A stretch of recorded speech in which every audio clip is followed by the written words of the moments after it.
கிளம்பிட்டோம். எல்லாமே ஓகே தானே? ஏன் மாப்பிள்ளைய கூட்டி வராம வர? ஏக்கா அவன் ஏதோ கிளாஸுக்கு போறானாக்கா.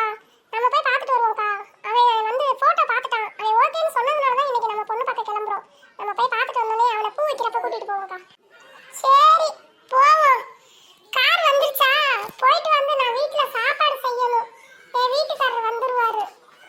ஏக்கா நான் என் வீட்டுக்காரர் ஃபோன் பண்றேன்க்கா. கார் எடுத்துட்டு வரேன்னு போனாங்க. கார் எடுத்துட்டு எங்க அண்ணனை கூட்டி வரேன்னு போனாங்க. நான் ஃபோன் பண்ணி கேட்கறேன்க்கா.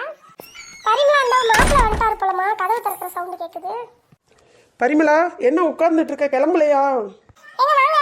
எல்லாம் எடுத்து வச்சாச்சுங்க. எங்க அண்ணனை கூப்பிட போறேன்னு போனீங்க? அண்ணன் எங்கங்க? மச்சான் வண்டியில இருக்காங்க. வாங்க வாங்க சீக்கிரம் போவோம் வாங்க. ஏனே மகனியை கூப்பிட்டு வரல? நீங்க மட்டும் வந்திருக்கீங்க. மைனி ஏனே வரல? மைனுக்கு வேலை இருக்குமா, அதான் வரலன்னு சொல்லிட்டா. இப்போ அடுத்து பூ வைக்க போவேல, அப்போ வருவா. மைனி பிள்ளைங்க எல்லாரையும் கூட்டிட்டு வரேம்மா. சரிண்ணே, அடுத்து பூ வைக்க போகணும். இன்னைக்கு போய் பொண்ணு பிடிச்சிருச்சுன்னா அடுத்து பூ வைக்கிறத பத்தி பேசிடுவானே.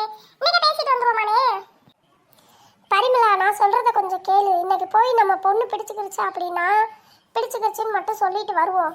நம்ம சூர்யாவை கூட்டிட்டு போறப்ப பொண்ணு பார்த்து அவன் ஓகே சொல்லிட்டான் அப்படின்னா அதுக்கப்புறம் நம்ம பூ வச்சுக்கலாம். என்னம்மா? ஆமாக்கா நீங்க சொல்றது கரெக்ட் தான்க்கா.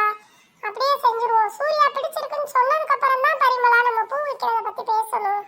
சரிக்கா எனக்கு தெரியல. உங்க மாதிரி ஆட்கள் கிட்ட கேட்டா தானே தெரியும். எனக்கு வந்து இப்பதான் முதல் தடவையா என் பையனுக்கு கல்யாணம் முடிக்கிறேன். அதனால எனக்கு தெரியலக்கா. நீ முதல் தடவையா முடிக்கிற. நான் என் பையனுக்கு 10-15 கல்யாணம் பண்ணி வச்சேனாக்கு. பரிமளா பொண்ணு வீட்டுக்கு பூ ஸ்வீட்டு பழம் எல்லாமே வாங்கிட்டியா பரிமளா? எதுவும் வாங்கலை, எதுவும் மிஸ் ஆகிடுச்சுன்னா சொல்லு. நாங்கள் ஒரு கடை வருது நிப்பாட்டுறேன்.